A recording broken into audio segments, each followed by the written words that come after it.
Baik, bismillahirrahmanirrahim. Assalamualaikum warahmatullahi wabarakatuh. Baik, teman-teman sekalian, jadi kita akan memulai bab baru kita. Nah, di sini kita akan belajar mengenai gerak lurus dan kalau di kurikulum 13 ini biasanya diajarkan di kelas 10. Cuman memang kalau saya lihat di kurikulum Merdeka kan ternyata tidak diajarkan kan begitu. Tapi mungkin ini menjadi bahan tambahan belajar untuk yang kelas 10 yang sekarang yang pakai kurikulum Merdeka.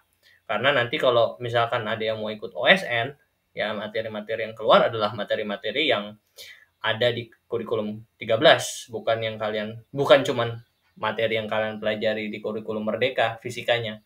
Karena terlalu simpel sebetulnya kurikulum yang di kelas 10 sekarang kurikulum Merdeka. Nah, jadi ini mungkin menjadi bahan tambahan belajar untuk teman-teman sekalian. Dan ini memang nanti akan diajarkan nanti di kelas 11 untuk yang kurikulum Merdeka kalau saya lihat dari kurikulum yang baru ya, dari silabusnya. Nah, kalau kita lihat sini ya, kita akan bicara tentang gerak. Nah, gerak yang kita akan bicarakan di sini masih gerak yang sederhana ya. Jadi masih gerak yang lurus ya, karena kita ada gerak itu dibagi menjadi dua. Ada gerak lurus, ada gerak yang melingkar. Nah, untuk mempelajari tentang gerak melingkar, kita akan belajar dulu tentang gerak lurus ya. Kenapa? Karena nanti akan sangat berhubungan antara gerak lurus dengan gerak melingkar. Nah, kita akan bahas apa itu gerak gitu ya. Nah, jadi gerak itu adalah suatu perubahan posisi suatu benda terhadap acuan tertentu ya. Kalau misalkan saya duduk di kursi tidak melakukan apa-apa, apakah saya bisa dibilang bergerak? Tentu tidak, gitu kan ya. Tapi tergantung dari acuannya. Nah, that's why di sini tergantung terhadap acuan tersebut. Nah, kemudian di sinilah disebutkan bahwa ternyata gerak itu bersifat relatif. Kenapa? Karena mungkin saya diam di kursi itu orang orang yang di sebelah saya, orang yang juga duduk di sebelah saya, itu melihat saya juga diam.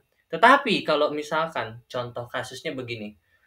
Misalkan saya duduk di kereta bersama A, kemudian ada orang yang diam di stasiun bergerak begini. Bayangkan saya duduk di suatu kursi, saya bayangkan saya duduk di kursi kereta bersama si A, katakanlah di dalam kereta tersebut. Kemudian ada orang namanya B, dia di stasiun gitu. Jadi dia tidak di dalam kereta, dia di stasiun. Kemudian saya bersama si kereta, saya duduk ya kan, saya duduk di kereta. Kemudian si kereta bergerak gitu. Si kereta bergerak. Nah, kereta bergerak.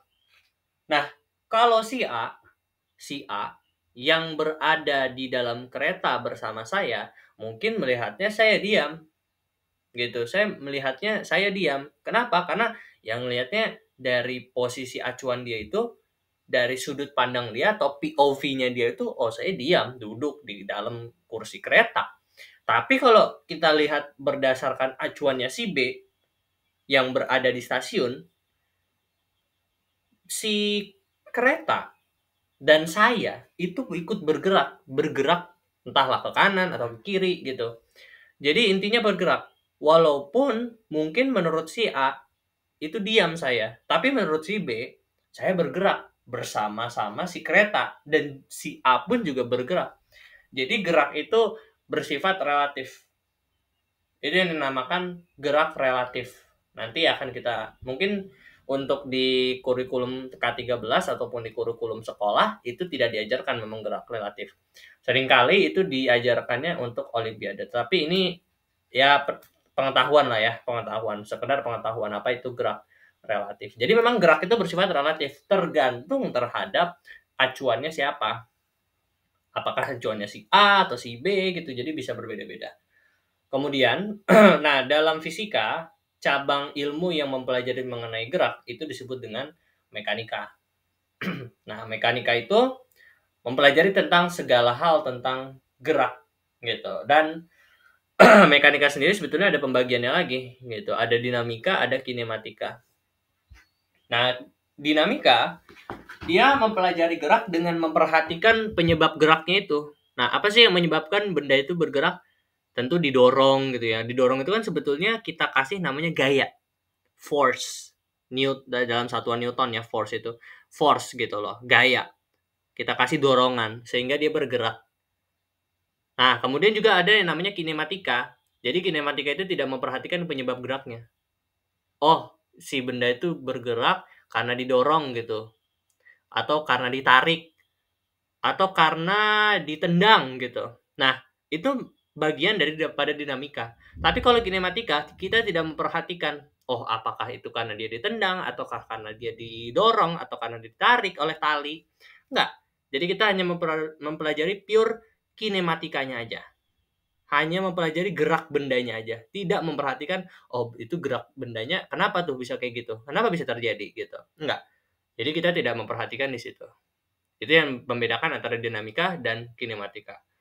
Nah, untuk mempelajari dinamika, Anda harus mengetahui kinematika.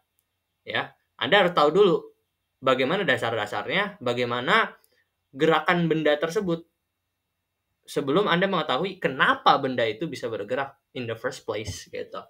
Itu yang dinamakan dengan dinamika. Dan yang kita pelajari sekarang adalah kan gerak lurus ya. Nah, gerak lurus itu sering juga disebut sebagai kinematika. Itu adalah tentang intermezzo lah ya, tentang apa itu gerak dan cabang ilmunya. Nah, pada gerak lurus ada beberapa besaran-besaran yang perlu kita ketahui. Nah, di sini kita ada ini 3 ya, baru 3. Nah, baru 3 yang diperkenalkan. Tapi sebetulnya ada lebih banyak lagi. Tapi kita akan coba pelajari terlebih dahulu. Yang pertama kita tahu ada yang namanya posisi. Nah, posisi ini adalah letak suatu benda pada suatu waktu tertentu terhadap acuan, gitu, terhadap suatu acuan. Saya buka PPTCN satu lagi, gitu kan ya. Nah, jadi kalau kita lihat di sini, nah, mana itu? Nah, di sini. Nah, jadi posisi suatu benda itu menunjukkan letak dari benda tersebut pada waktu tertentu, ya. Jadi misalkan pada waktu T sama dengan 0, misalkan pada waktu detik ke-0, misalkan bendanya itu di sini. Ini pada T sama dengan 0. Nah, kemudian ada di sini pada saat T sama dengan 5. Nah, ini yang dinamakan dengan posisi atau kita sebut juga dengan R gitu ya, dinotasikan juga sebagai R. R ini adalah sebagai posisi. Jadi posisi itu menunjukkan letaknya itu di mana pada saat waktu tertentu terhadap satu acuan gitu ya. Jadi kalau misalkan pada saat T0 di sini, T5 di sini, kemudian T sama dengan 10 di sini, ini yang dinamakan posisi. Berarti ini kita sebut sebagai R pada saat posisinya di detik ke-10. Posisi pada detik 10. Berarti ini R pada saat posisi detik ke-5. Kemudian ini R pada saat posisi ke-0. Ini yang dinamakan dengan posisi, gitu kan ya. Nah, mungkin itu jelas lah ya. Intinya memberikan informasi tentang letak suatu benda pada waktu tertentu. Kemudian ada yang dinamakan dengan jarak. Nah, jarak itu seringkali kita sering ketuker antara jarak sama perpindahan. Nah, jarak sama perpindahan itu beda loh. Kenapa? Karena jarak itu besaran skalar dan sedangkan perpindahan itu adalah besaran yang vektor. Nah, Anda sudah mempelajari lah ya, apa itu besaran skalar, apa besaran vektor. Jadi kalau skalar, kita hanya melihat benda tersebut menempuh jaraknya berapa, tanpa memperhatikan arahnya kemana. Sedangkan kalau perpindahan itu adalah kita melihat nih arahnya kemana dia itu. Jadi antara jarak sama perpindahan itu beda. Gitu ya. Anda harus mengetahui. Jadi kalau kita lihat sini ya, saya buka latihannya. Saya buka catatan saya. Ya. Nah, kalau kita lihat sini ya. Kita buat sini gerak lurus ya. catatan gerak lurus. Jadi besaran-besaran yang pertama tadi kan ya, besaran yang pertama Anda ketahui adalah jarak gitu ya. Jarak ini adalah besaran yang skalar. Jadi dia hanya berupa nilai gitu ya. Jarak ini kita sering notasikan sebagai S. Gitu ya, S gitu. Jarak itu menunjukkan S. Nah, kalau kita lihat sini, kalau secara definisinya adalah panjang lintasan yang ditempuh oleh suatu benda dalam selang waktu tertentu. Sedangkan kalau perpindahan, dia itu adalah perubahan posisi suatu benda dalam selang waktu tertentu. Jadi kalau perpindahan itu, ini kan dia kan menyatakan perubahan posisi. Berarti perpindahan itu memperhatikan posisi awal dia itu di mana. Dan perubahannya itu terhadap posisi awal dia itu bagaimana? Itu yang disebut perpindahan. Sedangkan kalau jarak, dia hanya mempedulikan dia menempuh jaraknya atau lintasannya itu sepanjang apa sih gitu ya. Saya harus kasih contoh sih ya. Jadi kalau jarak itu saya screenshot. Nah, jadi kalau jarak tuh seperti ini. Nah, seperti ini. Sedangkan kalau posisi ya, kalau posisi dia seperti ini. Ya. Kalau perpindahan ini kita sebut sebagai besaran yang vektor dan seringkali dinyatakan sebagai delta S gitu ya. Tapi karena dia vektor harus ada ininya dong ya, ada tanda panahnya ya. Delta S. Dan kalau kita mau menyatakan besarnya perpindahannya berarti di sini delta S. Modulus dari delta S seperti itu. Nah, ini adalah definisinya ya. Nah, ini saya screenshot. Nah, jadi ke sini kita pindahkan. Nah, apa perbedaannya? Contohnya seperti ini. Misalkan kita ambil ada soal seperti ini. Saya langsung ke soal ya, karena saya rasa ini lebih tervisualisasi kalau misalkan Anda itu pakai contoh gitu. Nah, kita lihat sini. Mana ya? Nah, sini. Nah, kita ambil ini. Atau jangan deh, gini aja. Nah, yang ini aja. Nah, oke. Nah, kita lihat dari contoh yang saya berikan di sini. Jadi di sini Fitria melakukan perjalanan napak tilas dari titik A ke B. Gitu ya. Oke, jadi si Fitria ini dia melakukan perjalanan gitu dari titik A ke titik B 600 meter ke arah utara. Jadi kita punya sini titik A. Ya, titik A kemudian ke titik B. Titik B itu arahnya ke utara, berarti ke sini. Saya anggap Anda tahu lah ya tentang mata angin, saya nggak perlu ajarin gitu lah. A ke B dan ini jaraknya adalah 600 meter. Kemudian ke titik C 400 meter ke arah barat. Berarti ke arah barat itu sebentar saya bikinnya di sini aja deh. Ya. Jadi awalnya itu dia di titik A. Awalnya dia di titik A, kemudian dia berjalan ke titik B yang arahnya itu 600 meter ke arah utara. Jadi ke sini ini titik B gitu kan ya, dan ini sejauh 600 meter. Ini jangan lupa ini titik awal ya, titik awal. Nah, kemudian dia ke titik C yang jaraknya itu adalah 400 meter ke arah barat. Berarti ke arah barat kan ke sini ya. Barat berarti ke sini gitu kan ya. Ini ke arah C. Dan ini 400 meter. Kemudian ke titik D 200 meter ke arah selatan, berarti kan ke sini. Set gitu kan ya. Ini 200 meter ke titik D ya. Ini jarak, ini garisnya lebih kecil ya daripada A ke B. Karena ini 200 meter, ini 600 meter, berarti 600 meter otomatis lebih panjang dong gitu. Dan kemudian berakhir di titik E 700 meter ke arah timur. Berarti kita lihat di sini. Set gitu kan ya. Saya bikin seperti ini. Set. Nah, ini panjang ini nih. Ini adalah 700 meter ke arah timur. Ya, dia lebih panjang ya. Kenapa? Karena di sini 700 meter sampai 400 meter seperti ini. Karena kan ini 400 meter gitu kan ya. Berarti kan lebih dong. Kalau 700 meter harus melebihi daripada ini. Dan ini disebut sebagai titik E. Nah, besar perpindahan dan jarak yang ditempuh berapa? Gitu. Nah, kalau jarak ya, kalau jarak itu gampang.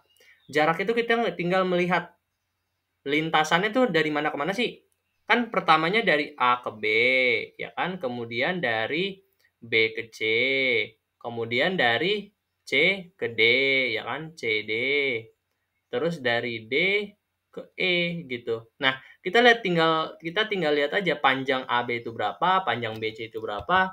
Ini kan panjang ini nih, panjang A ke B ya, panjang A ke B kan ini 600 meter tadi kan kita udah tahu ya. Berarti ini 600 meter ditambah B ke C.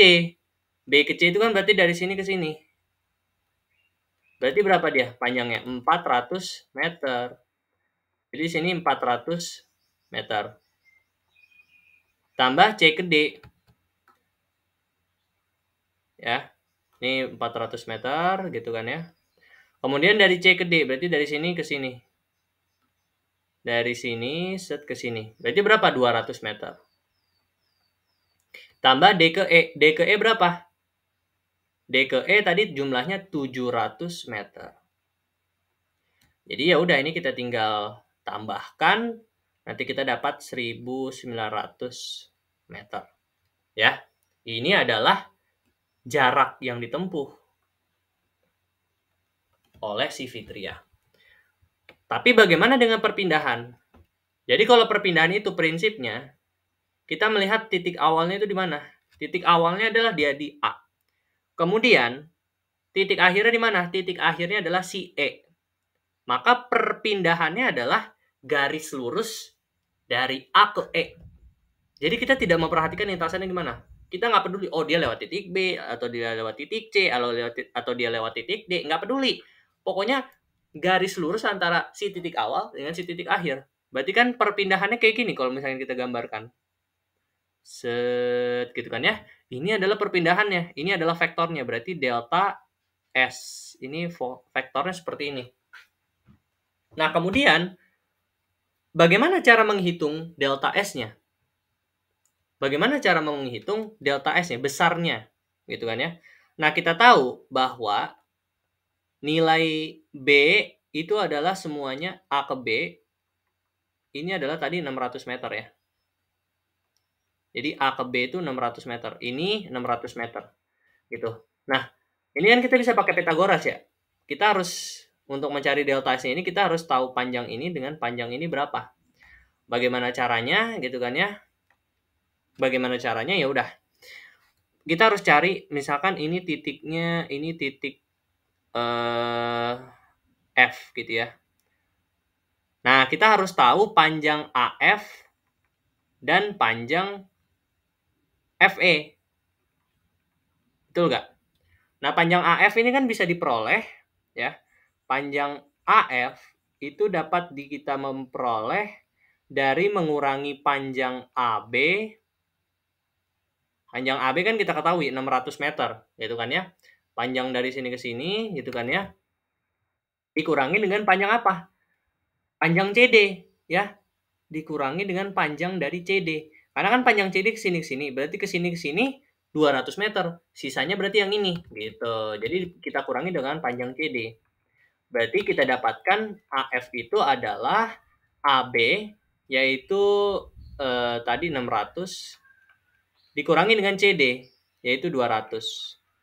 Berarti kita dapatkan sini 400 meter. Kemudian kita juga dapatkan bahwa panjang FE itu sama saja dengan panjang DE, ya.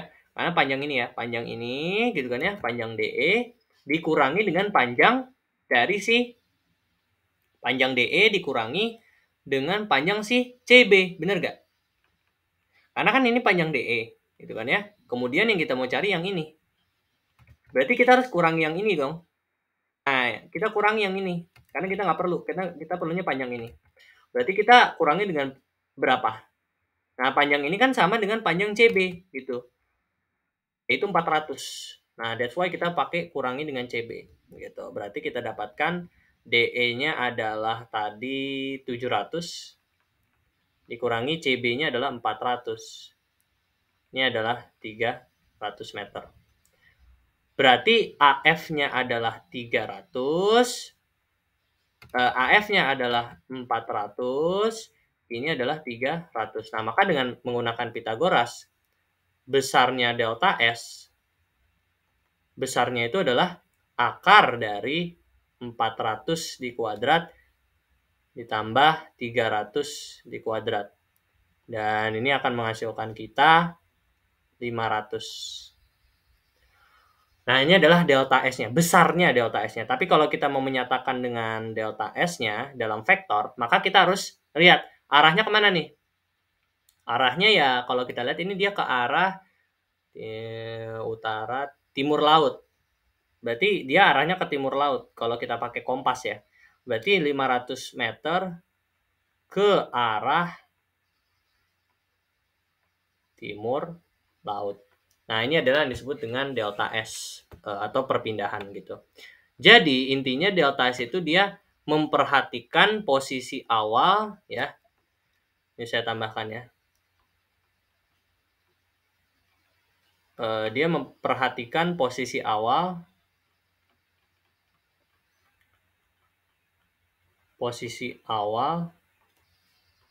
dan posisi akhir gerakan dari benda. Jadi dia memperhatikan posisi awal dan posisi akhir gerakan dari suatu benda. Itu aja yang diperhatikan sebetulnya. Jadi hanya gitu ya, hanya memperhatikan posisi awal dan posisi akhir gerakan dari suatu benda gitu. Intinya sih seperti itu. Kemudian kalau saya kasih example yang lebih sederhana, sebetulnya kalau ini kan geraknya udah 2 dimensi ya. Kalau kita ambil gerakannya seperti ini aja deh.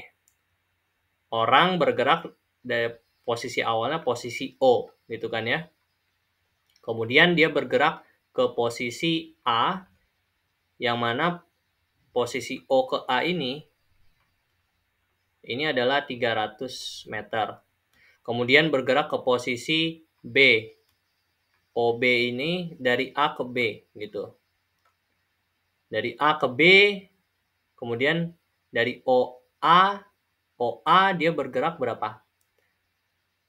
OA 300 meter. Dari A ke B, kemudian dia bergerak dari A ke B itu sebesar 100 meter. Kemudian bergerak lagi ke C, maka dari B ke C kita ambil jaraknya 50 meter. Maka jaraknya itu ya udah dari O ke A berapa? Nah, jadi kalau jarak itu dia kita lihat aja lintasannya. Lintasannya dari OA ke AB, dari AB ke BC. Berarti OA tambah AB tambah BC.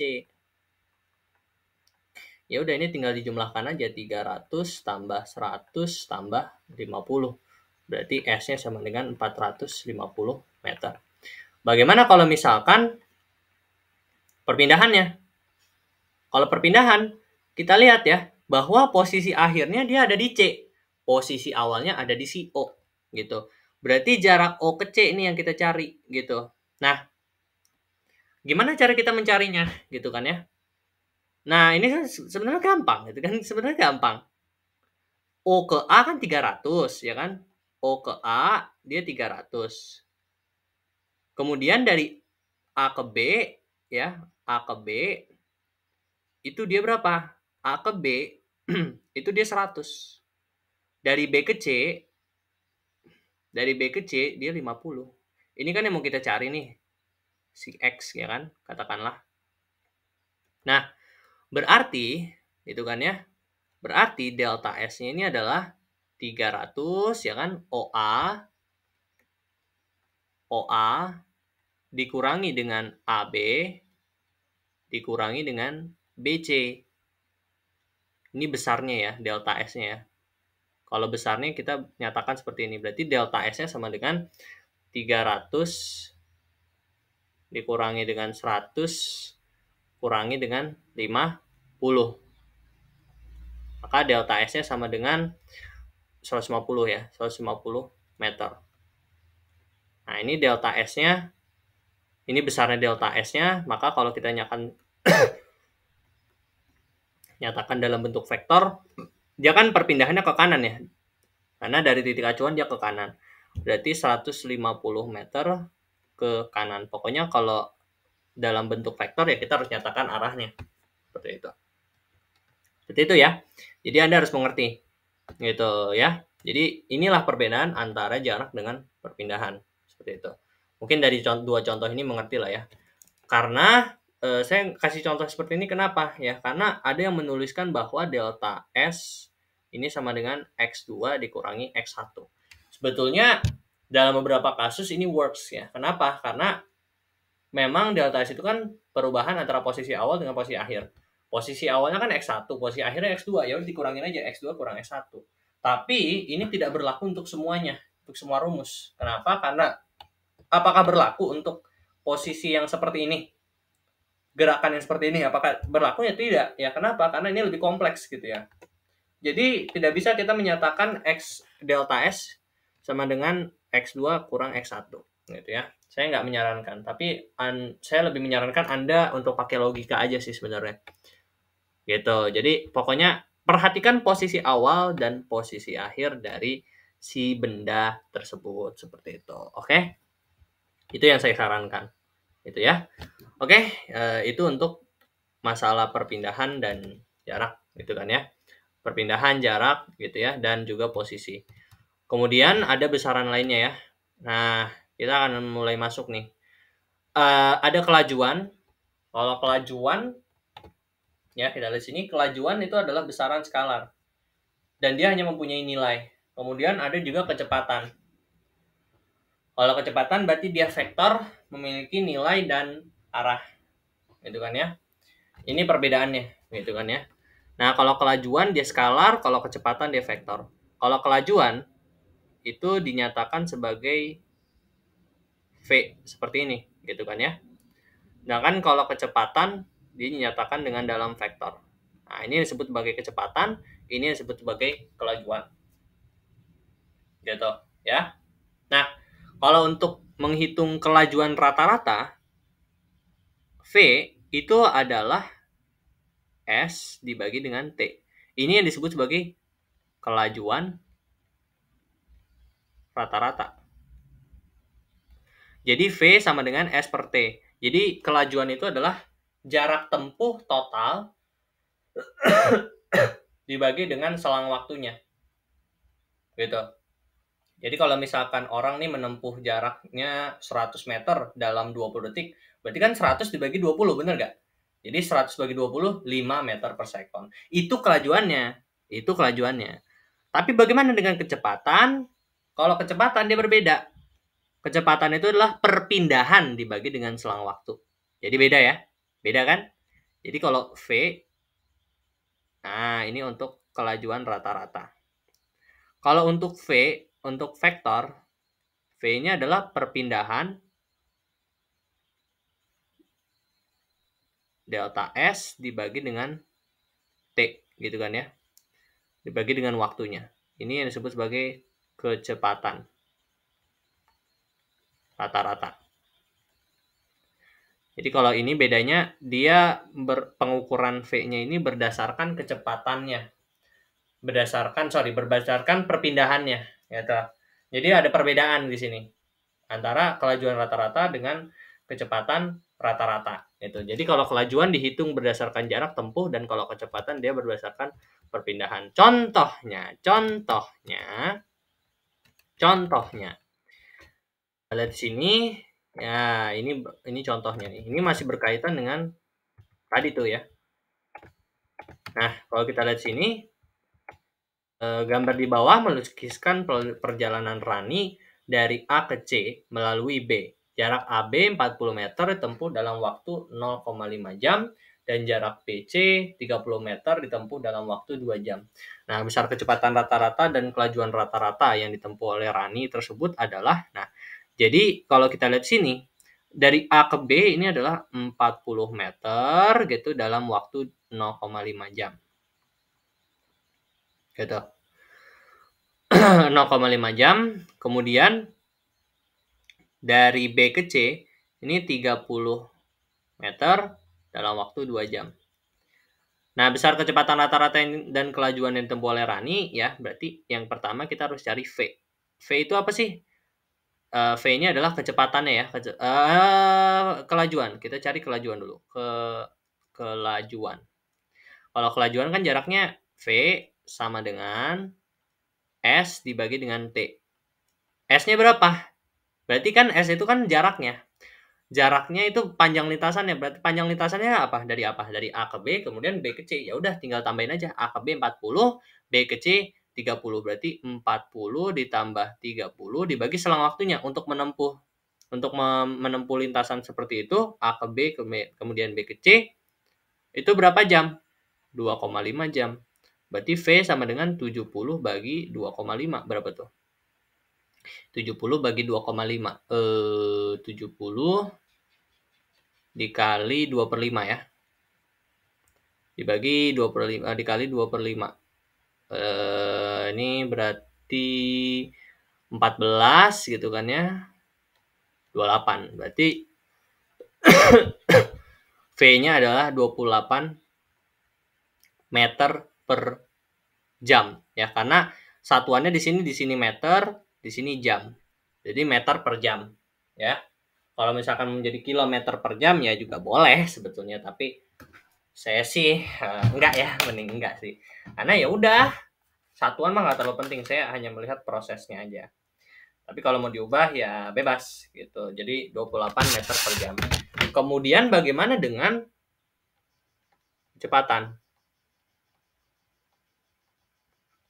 Kecepatan ya. Kalau mau mencari kecepatan, tadi kan rumusnya apa? Besarnya V, vektor V ini sama dengan besarnya delta S dibagi dengan selang waktunya. Berarti V kecepatannya itu kita lihat ya. Kecepatan itu berarti delta S-nya kemana nih? Kita lihat delta S-nya. Delta S-nya kan berarti posisi awalnya di A, ya kan? Posisi awalnya itu di A, posisi akhirnya si C. Berarti ya kita tarik garis lurus, set, gitu kan ya. Nah, berarti ini membentuk Pitagoras lagi. Ini 40, ini 30, berarti ini pasti 50 pakai Pitagoras ya. Berarti dia perpindahannya 50 meter. Nah, karena di sini besarnya doang, ya udah kita masukin doang besarnya. Karena saya di sini masukkan besarnya doang.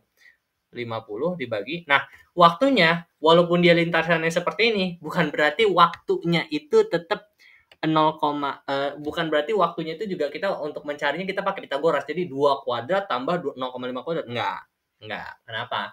Karena waktu itu dia konstan, tidak berganti. Waktu itu dia besaran skalar. Jadi mau bagaimanapun harus kita tambahkan. Logikanya gini. Oke. Perpindahannya itu 50. Tapi kan untuk menempuh 50 itu, untuk mencapai 50 perpindahan 50 itu, Anda tetap menggunakan lintasan A ke B, B ke C. Walaupun perbedaan akhirnya tetap 50. Jadi tetap waktunya itu kita mengikuti waktu pada saat kita menempuh jaraknya gitu loh. Menempuh jaraknya. Jaraknya mungkin memang yang ditempuh 70. Kemudian tapi perpindahannya 50. Tapi waktu yang tetap digunakan adalah 0,5 tambah 2, 2,5 ya. Kenapa? Karena untuk mencapai 50 ini kita memerlukan prosesnya ya tetap kita harus ngelewatin 40 terus ke 30 gitu. Waktu yang diperlukan tetap 2,5. Maka di sini tetap 2,5. Berarti besarnya V kecepatannya itu adalah 50 dibagi dengan 2,5 yaitu 2,5 50 dibagi 2,5 ya. Yang ini adalah sama dengan 20 meter per jam. Ini arahnya ya. Sedangkan kalau kita pakai dalam bentuk vektor, berarti V-nya ini 20 meter per jam ke arah mana nih? Timur laut ya. Jadi ke arah timur laut. Nah, ini adalah perbedaan kelajuan dengan kecepatan ya. Anda harus mengetahui seperti itu ya. Nah, ini adalah kelajuan rata-rata ya dan kecepatan rata-rata. Kemudian ada kecepatan sesaat. Nah, ini maksudnya gimana sih ya? Jadi maksudnya begini. Jadi kalau misalkan Anda menghitung kecepatan rata-rata, itu bukan berarti selama Anda menempuh gerakan itu, kecepatannya tuh konstan segitu. Gitu. Ya. Jadi kalau misalkan kita ambil kasus yang tadi, gitu kan ya. Misalkan si benda ini bergerak dari titik A ke C ya dengan kecepatannya 20 meter per jam ya, seperti itu ya.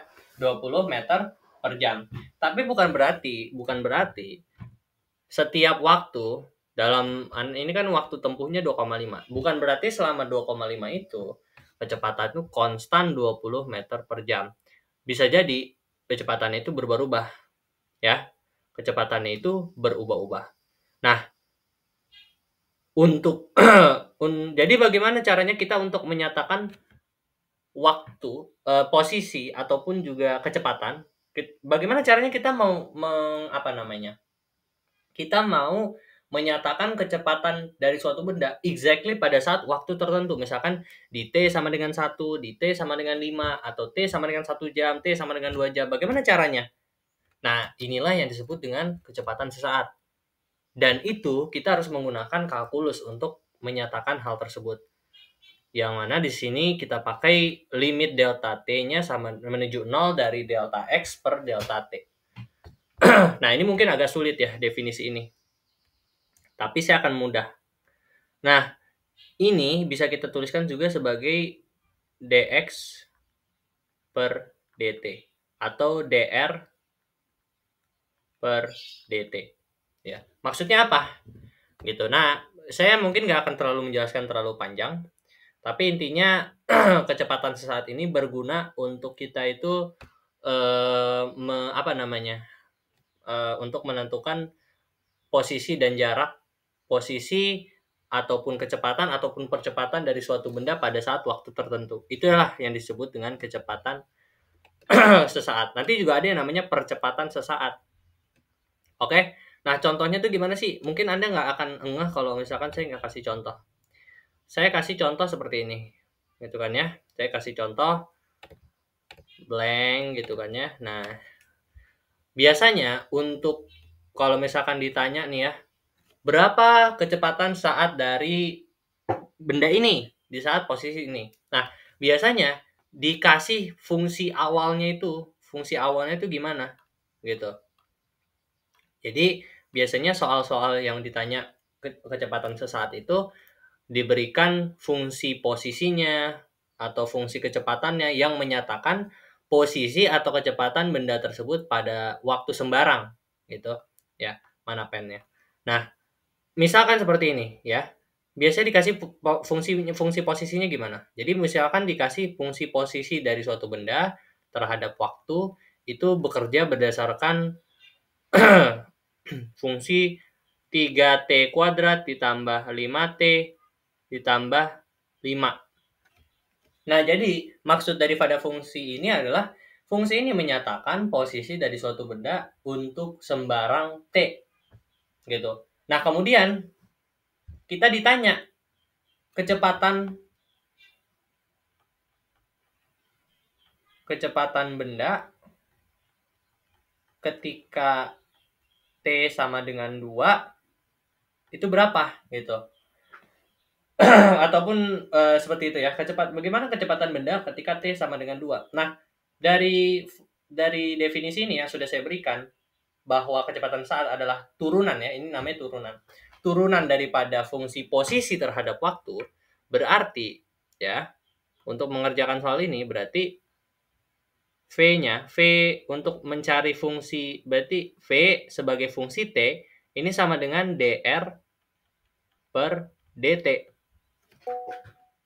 Jadi V ini kita bisa dapatkan kecepatan sesaat atau suatu fungsi kecepatan dengan cara menurunkan fungsi posisi dari benda tersebut terhadap waktu. Nah, gimana aturannya? Nah, berarti si R ini kita masukkan. R sebagai fungsi waktu kan kita sudah dapat, yaitu 3T kuadrat plus 5T plus 5. Jadi D per DT dari R-nya tadi apa? 3T kuadrat plus 5T plus 5. Nah, sebetulnya ini kan agak lompat ke kalkulus. Ini udah matematikanya nih, Anda harus diuji. Nah, bagaimana caranya menurunkan suatu fungsi? Ini kan fungsi ya. Fungsi kuadratik ya. Fungsi kuadratik. Bagaimana caranya menurunkan fungsi ini? Nah, aturan daripada suatu fungsi gitu ya. Aturan daripada turunan dari suatu fungsi itu adalah kalau misalkan kita punya fungsi diturunkan terhadap waktu, misalkan fungsinya x pangkat n, maka turunannya itu adalah n x pangkat n min 1. Gitu ya. Jadi, maksudnya gimana? Ini kan DDT dari 3T kuadrat plus 5T plus 5. Kalau kita turunkan terhadap waktu, berarti pangkatnya ini turunin, berarti 3-nya tetap dikali dengan 2, 2-nya diturunin dikalikan dengan T. T-nya itu kan pangkat 2, dikurangi dengan 1, berarti 2 kurang 1. Nah, kemudian yang 5T juga sama. Karena dia positif, 5 plus 5T berarti plus 5 T pangkat 1. Ini kan T berarti T pangkat 1 ya. Berarti satunya diturunin berarti 5 kali 1 gitu. Dikalikan dengan T pangkat 1 kurang 1. 0 kan ya. Nah, kemudian 5 ya. 5 kalau diturunkan 0. Ya, kenapa? Karena aturannya kalau DDT dari K ini adalah sama dengan 0. K itu adalah konstanta. Dia 0 gitu. Gitu ya. Oke. Oh, ini sorry, DDT dari T pangkat N. T pangkat N gitu kan ya. Berarti ini NT sini NT N pangkat min 1 ya. Ini sama aja gitu kan ya. Berarti di sini kalau konstanta pokoknya 0 ya kalau diturunin. Berarti kita dapat sini 6T plus ini 5. T pangkat 0 ya, P pangkat 0 ya 1, berarti ini 6T plus 5. Berarti kita dapat fungsi posisinya sebagai fungsi waktu adalah 6T plus 5. Kalau ditanya kecepatan benda ketika T sama dengan 2, berarti kita masukkan T-nya sama dengan 2. Berarti V2 sama dengan 6 dikali 2 plus 5. Berarti 12 plus 5, 17 meter per sekon. Nah, ini adalah contohnya. Contoh dari kecepatan sesaat gitu ya. Jadi kecepatan sesaat adalah turunan daripada fungsi posisi terhadap waktu. Dan ini adalah aturan turunan. Ya, ini aturan yang harus diingat gitu ya. Contoh lain yang perlu saya kasih, misalkan fungsi posisinya adalah 5T pangkat 3 ditambah 2T di kuadrat ditambah 7T tambah 10. Ini sebagai fungsi waktu. Ditanya kecepatan pada saat T sama dengan 10. Misalkan ya. Berarti kita turunkan.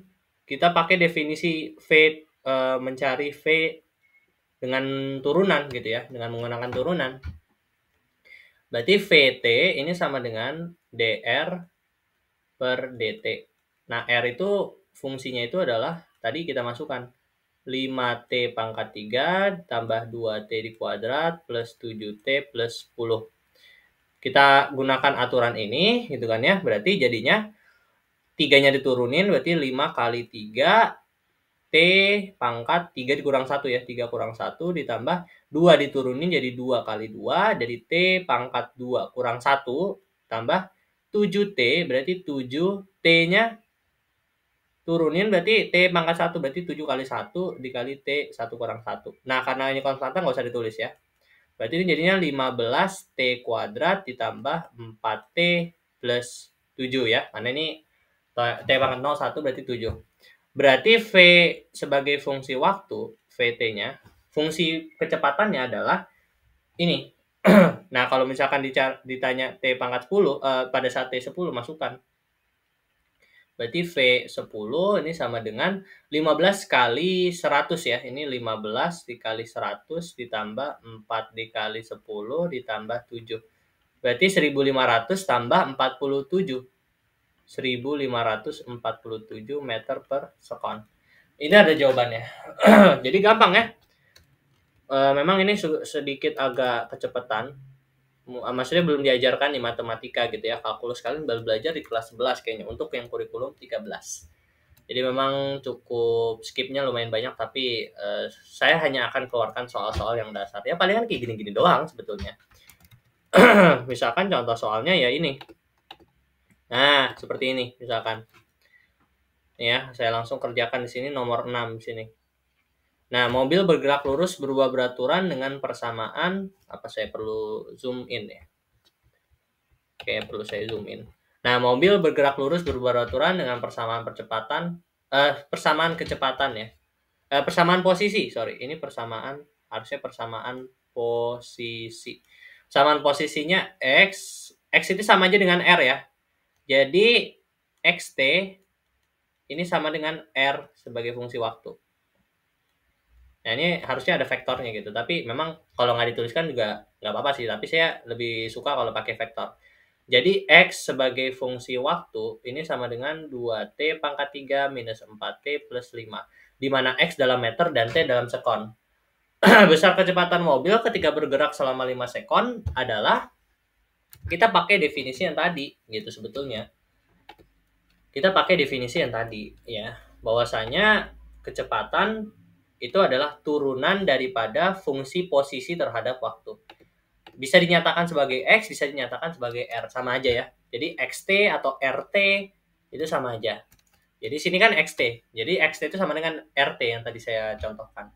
Berarti kan V sebagai fungsi waktu ini sama dengan dr per dt. Berarti ddt dari fungsinya apa? 2T pangkat 3 minus 4T plus 5. Ini berarti sama dengan 2 kali 3 gitu kan. 2 kali 3 T pangkat 3 minus 1. Nah ini min berarti min juga ya. Min. Nah sini kita lanjutkan. Min 4 kali 1. Ya ini kan pangkat 1. 4 kali 1 T 1 min 1. Nah ini kan konstanta habis gitu kan ya. Jadi menjadi 6T kuadrat minus 4 gitu kan ya. Berarti V sebagai fungsi waktu adalah 6T kuadrat minus 4. Nah kemudian berarti V-nya yang ditanya adalah V pada saat 5. Berarti masukkan 6 kali 5 di kuadrat minus 4. Berarti 6 kali 25 dikurang 4. Ini berarti 150 kurang 4. 150 kurang 4, 146 meter per sekon. Ini adalah kecepatannya. Ya, jadi gampang ya. Gampang. Anda tidak perlu sulit-sulit. Ya, seperti ini aja caranya sebetulnya. Nah, ini nanti soal-soal yang saya keluarkan juga seperti itu. Nah, ini juga sama nih ya, nomor 7, sebuah partikel bergerak dengan vektor posisi. Ini juga sama ya. Ini diturunkan aja nih. Nah, tapi kan di sini yang ditanya adalah besarnya percepatan partikel, percepatan gitu. Nanti kita akan bahas di percepatan. Nah, kita lihat sini ya, kita sudah bahas tentang kecepatan gitu kan ya. Kemudian ada juga yang namanya percepatan gitu. Nah, jadi kita sudah belajar.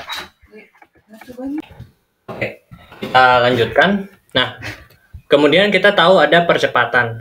Jadi kalau percepatan itu perubahan kecepatan dalam selang waktu tertentu. Kalau kecepatan itu kan perpindahan suatu benda, perubahan posisi suatu benda dibagi dengan waktunya. Nah, tapi kalau percepatan itu adalah perubahan kecepatan dalam selang waktu tertentu. Nah, kalau kita mau cari percepatan rata-rata, itu rumusnya perubahan kecepatan dibagi dengan perubahan waktunya. Jadi V2 dikurang V1 dibagi dengan delta T-nya. Atau selang waktunya itu berapa. Sebenarnya mirip-mirip dengan rumus perubahan kecepatan, tapi ini yang berubah itu adalah kecepatannya. Jadi delta V dibagi dengan delta T. Dan ini adalah percepatan rata-ratanya. Dan berlaku juga, rumus ini juga bisa berlaku untuk mencari percepatan pada saat si perubahan kecepatannya itu konstan gitu ya. Jadi dalam selang waktu 1 detik itu berkurangnya 2, misalkan dalam selang waktu selanjutnya berkurang 2 lagi, itu kita bisa mencari kecepatannya dengan menggunakan rumus ini. Kalau misalkan kita tahu bahwa perubahan kecepatannya konstan. Tapi bisa juga kalau A-nya itu bisa juga percepatannya itu tidak konstan. Istilahnya perubahan kecepatan itu tidak menentu. Di detik pertama dia berkurang 3 meter per sekon, kemudian berkurangnya 5 meter per sekon, kemudian berkurang 8, jadi tidak konstan. Nah, itulah kenapa kita harus menggunakan turunan untuk atau menggunakan limit atau menggunakan kalkulus untuk menghitung percepatannya itu berapa. Nah, dalam limit atau kalkulus kita tahu bahwa percepatan itu adalah perubahan kecepatan dibagi dengan selang waktunya ketika si delta T-nya itu ketika perubahan waktunya itu menuju ke 0. Atau dalam turunan, mungkin menggunakan definisi limit itu agak sulit lah ya. Kita lebih sering menggunakan definisi turunan gitu. Jadi percepatan sesaat juga dapat dikatakan sebagai turunan pertama dari kecepatan terhadap waktu. Atau di sini dalam notasinya adalah A sama dengan turunan fungsi V dibagi dengan waktunya. Ataupun juga V itu bisa dikatakan atau bisa juga dinyatakan bahwa A ya, ini A ya, harusnya A. Jadi di sini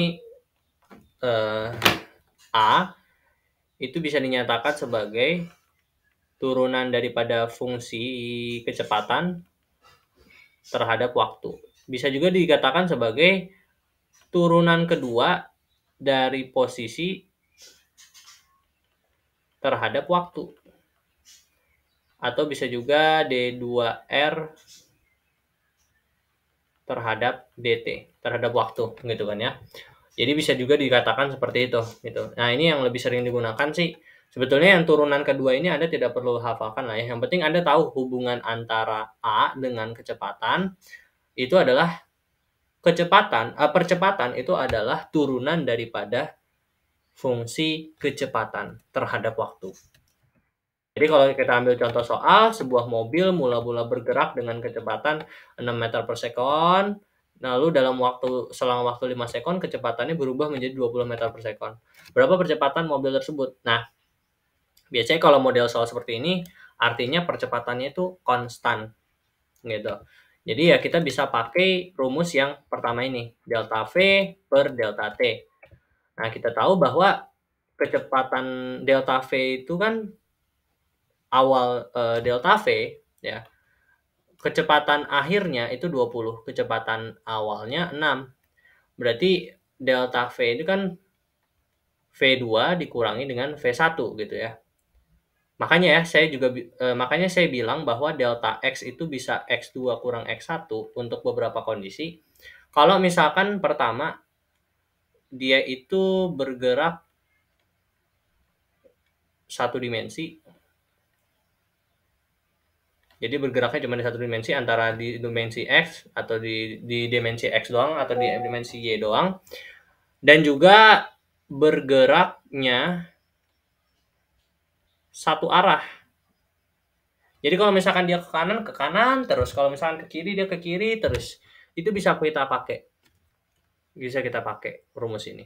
Delta V sama dengan V2 kurang V1 itu juga bisa berlaku kalau dia bergerak satu dimensi, hanya di dimensi X atau di dimensi Y, dan juga hanya bergeraknya satu arah juga.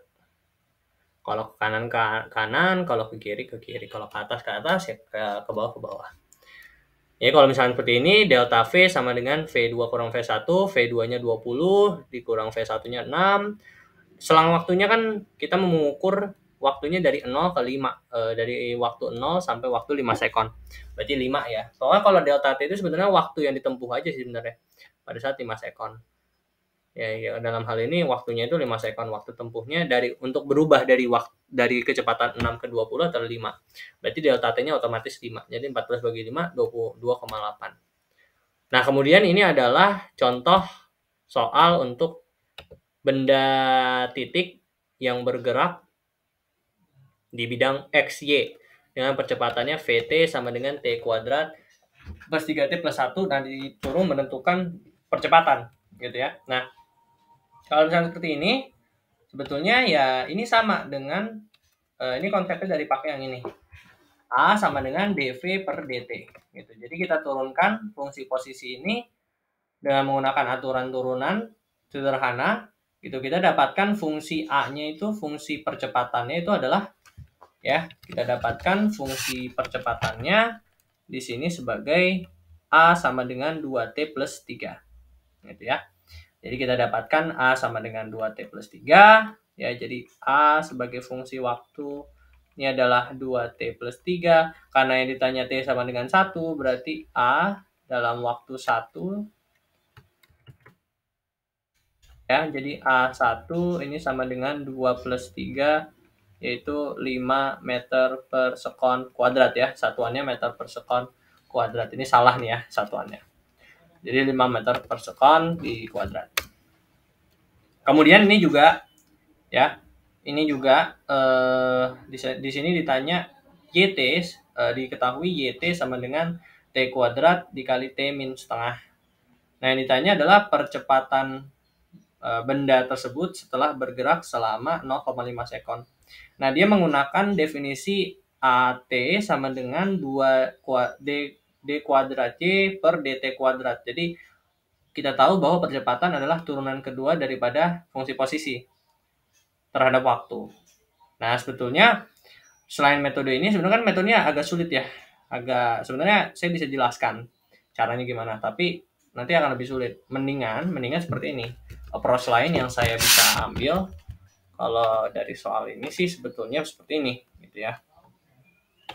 Approach lainnya yang bisa kita ambil gitu ya. Kita ambil soalnya. Nah, kalau soalnya seperti ini ya, kita tahu bahwa fungsi posisinya adalah T kuadrat kali T min setengah. Nah, kalau misalkan seperti ini kan kita nggak bisa lakukan aturan turunan yang sederhana. Kita cuma tahu turunan itu aturannya d dt dari T pangkat N ini sama dengan apa? Sama dengan apa? Sama dengan NT N min 1 gitu kan ya. Masalahnya di sini ada perkalian nih, ada ini sama ini. Nah, formatnya harus kita ubah. Harus kita kali ke dalam. Ini kan bisa kita kali ke dalam. Jadi YT sama dengan ini kali ke dalam jadi T pangkat 3 min setengah T kuadrat. Nah, kalau misalkan kayak gini, ini kan linear ya. Linear dalam artian tidak ada perkalian yang seperti ini nih. Yang ada kurungnya ini. Hanya ada fungsi yang linear seperti ini gitu ya. Linear dalam artian seperti ini gitu ya. Pembatas antara satu variabel dengan variabel yang lain hanyalah tanda plus minus. Kalau di sini kan pembatasnya ada pengali gitu. Jadi ini nggak bisa kita lakukan aturan ini gitu ya. Jadi kita harus ubah seperti ini. Jadi YT ini menjadi T pangkat 3 min setengah T kuadrat. Nah, kita tahu bahwa V itu kan sama dengan DY per DT, benar nggak? DY per DT, ya kan? Berarti ya sama aja kan, D ini kan sama saja dengan R ataupun dengan X gitu kan ya. Jadi kita bisa lakukan aturan turunan untuk mencari kecepatannya dulu. Nah, DY per DT berarti masukkan D per DT dari T pangkat 3 min setengah T kuadrat. Lakukan aturan turunan sederhana ini menjadi 3, ya 3-nya turun jadi 3 kali T pangkat 3 min 1 dikurang dengan setengah kali 2-nya turun 2 kali T pangkat 2-nya kurangin 1, 2 kurang 1. Ini berarti 3T kuadrat min coret-coret T. Ini adalah V sebagai fungsi waktu. Nah, yang ditanyakan percepatan gitu kan ya. Nah, kita udah punya fungsi kecepatannya. VT sama dengan 3T kuadrat min T. Nah, VT itu kan hubungannya antara percepatan apa? Ya A itu sama dengan A sebagai fungsi waktu itu adalah dv diturunkan terhadap waktu, betul nggak? Berarti ddt dari fungsi ini 3t di kuadrat, Sarah, ya benar, benar-benar min t gitu kan ya. Nah berarti turunan daripada fungsi ini, berarti ini turunin 3 kali 2 gitu kan, 2 nya turunin, terus kurangin 1 dikurangi dengan t-nya ini kan berarti t pangkat 1, berarti 1 dikali t pangkat 1 min 1. Berarti ini jadinya 6t min 1 gitu kan ya, karena t pangkat 0 1, 1 kali 1 1.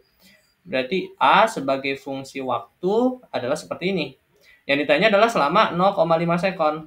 Berarti A dalam waktu 0,5. Substitusikan 6 kali 0,5 kurangi 1, ini berarti 3 kurang 1, 2 meter per sekon kuadrat. Kalau kita lihat hasilnya akan sama gitu kan ya, 2 meter per sekon kuadrat juga gitu ya. Jadi ini yang harus diperhatikan gitu kan ya. Ini metode lain yang harus Anda coba mungkin ya. Mungkin Anda bisa mengerti juga metode ini, tapi menurut saya lebih simpel dengan menggunakan metode ini gitu kan ya. Karena kita tidak perlu untuk mengetahui bagaimana menurunkan fungsi turunan sebanyak 2 kali. Ini kan ini kan turunan sebanyak 2 kali gitu ya. Turunan 2 kali, turunan kedua. Sebenarnya saya juga agak kurang ngerti ya cara menurunkan dua kali itu gimana. Ada aturannya, tapi saya sering kali lupa. Jadi saya lebih sering dengan menggunakan metode ini. Jadi saya turunkan 2 kali secara manual, nggak pakai rumus seperti ini, gitu ya. Nah kemudian kita tahu bahwa ini adalah besaran-besarannya ya dalam kinematika seperti itu ya. Nah, mungkin untuk saat ini kita akan selesaikan dulu latihan pembahasan materi, pembahasan soal kita ya. Nanti saya akan bahas soal-soal berkaitan dengan kinematika. Terima kasih sudah menonton, semoga bisa bermanfaat. Terima kasih. Assalamualaikum warahmatullahi wabarakatuh.